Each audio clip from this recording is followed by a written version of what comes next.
So at this point, you should have your first two sections of your notes filled out, so you know radioactive decay, you know fission and fusion. You should have gotten that checked by me, so that I can say yes, move on, you're good to go. So you're almost done. This is the last video. This is gonna be half-life, which I know you guys have actually already done in earth science. I'm gonna show you a trick that might make things a little easier if you're confused by it then. If you have a way that you like doing better, by all means do it. But half-life, just as a review, a reminder, is the amount of time it takes for half, no surprise there, of a sample of a radioactive isotope to decay. The shorter the half-life, the more unstable. So the shorter the half-life, the more unstable a nucleus is. Now you're probably asking yourself, where do you find these half-lives? Well, I'm glad you asked that. You're going to go to your reference table, and table N has all of the half-lives on there.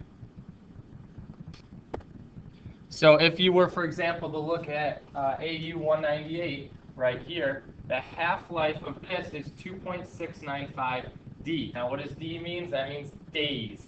Y means years, MS means milliseconds, years, MIN obviously means minutes, and so on. So if you were to find any of these, any nuclide it would ask you about is on table N. It gives you the half-life, and then it also gives you the decay mode, which is super important. So table N is definitely a very important one to know. So going back to our notes now, and again, have table N out. Back to our notes, let's do some practice here. So chromium-51 has a half-life of 28 days. What fraction of a sample of CR51 will remain after 168 days? So first of all, we need to set up our chart. So this is the chart I use for half-life, and it works out really, really well. It's going to have 3 headings. So it's going to look something like this. The first one over here is going to be half-life periods. I'm going to abbreviate that PDS. Middle is going to be time, and then all the way to the right is going to be mass. Now in this case, and then we start with our initial conditions. So far 0 half-life periods have gone by, 0 time has gone by, and then we put our starting mass. In this case, it doesn't give us a starting mass, but it says fraction. Since it says fraction, we're going to start out with a whole fraction. A whole fraction, what do you take a fraction of? You take a fraction out of 1. So you're going to start out with 1 here, and then we're going to take fractions from that. So after 1 half-life period, 28 days go by. Now, how do I know 28 days? Because it actually tells you chromium has a half-life of 28 days. So it tells you that. If it didn't tell you that, you would look it up in table N. So that's 28 days, and how much mass is left? Well, half of it has gone, so we have half left. After 2 half-life periods, we add 28 to 28, so we get 56. So we are going to constantly add 28 to this column here, because after every half-life, 28 more days goes by.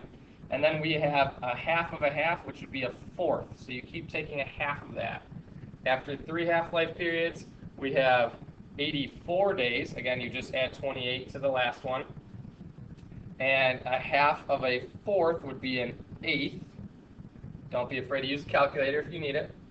4 half-life periods, we have 112 days and 1/16 gone, or left.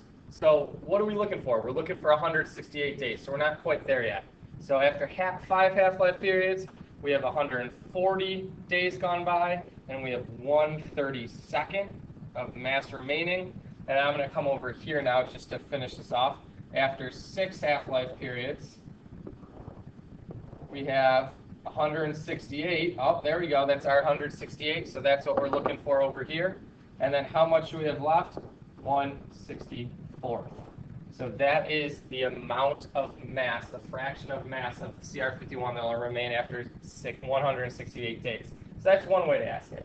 Another way they might ask it is how much of a 40-gram sample. So when you see 40-gram sample, that is your initial mass.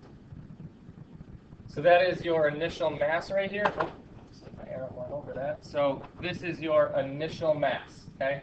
You have cobalt-60 will remain unchanged 15.81 years after it begins to decay. So that's all the information we need. The only other thing we need to set up or look up is going to be in your reference table. You need to look up what the half-life of CO60 is. You can go ahead and do that right now, and then set up your chart. And again, it's half-life periods. You have time in the middle, and then mass out here. So the half-life of CO60 happens to be 5.271 years. But let's do our initial conditions first. 0 half-life periods have gone by, 0 time has gone by, and we still have our starting mass of 40.0. After 1 half-life period, we have had 1 half-life go by, so that's 5.271 years. I'm going to put this in years up here. And we have 20 grams left. After 2 half-life periods, I add 5.271 to this again, so I get 10.542. And then I take half of 20, so that's going to be 10. I'm not quite at my 15.81 years yet, so I'm going to do one more half-life period, which is going to be our third. It's going to give us 15.81 years, so that's where I'm looking at. And then we have 5 grams left. So our final answer would be 5 grams. Label and then box. One more example, and then I think you will be ready to move on. So, after 49.44 hours, 5 grams of a sample of K42 remain. What is the mass of the original sample? So now we're going to have to work backwards, which might be a little weird. So, what we're going to do, we're going to start now with, well, we first set up our chart. So, half-life periods, time, and mass. Now we're going to work backwards, though. So instead of taking my original conditions, I'm going to take the conditions that I have at the end, which is what it gives me. So it gives me 49.44. Again, this is in years, or I'm sorry, not again, this is in hours. So that's hours. And then our mass is in grams, and I have 5.0 grams. And I don't know how many half-life periods have gone by, so I can't put it. Now I need to look up the half-life of K42 in your reference table. Go ahead and do that. So according to the reference table, K42 has a half-life of 12.36 hours. So that means I'm going to take that 12.36, I'm going to subtract it from 49.44. Because that's the half-life. So when I do that, I get 37.08. And then instead of taking this number by half, I'm going to double it because I'm going backwards this time. So I'm going to have 10 grams there. I'm then going to subtract 12.36 from the 37.08. I'm going to get 24.72. And again, double my mass over here. And I'm still not at 0 yet. I need to get down to 0 because that's when you would start. So I'm at 24.72. I'm going to subtract 12.36 from it, and I get 12.36, which means, and then I'm going to double my mass again, so that's going to give me 40.0 grams. And then I need to go one more because 12.36 minus 12.36 is 0. So now I'm back to my initial time. So I'm back to what I started with, which would then be 80 grams. So my final answer over here would be 80 grams.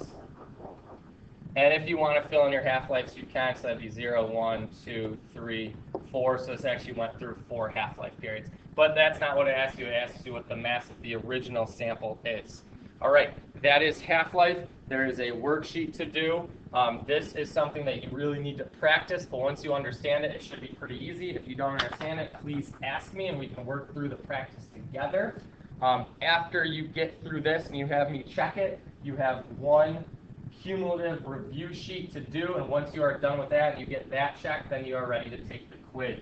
Once you take the quiz, congratulations, you are done with nuclear, you are done learning chemistry this year, and now it's just time to review for that Regents. So then you have the June 2016 multiple choice to work on, which you have until Monday to do. Okay. If you need any help, let me know. Good luck.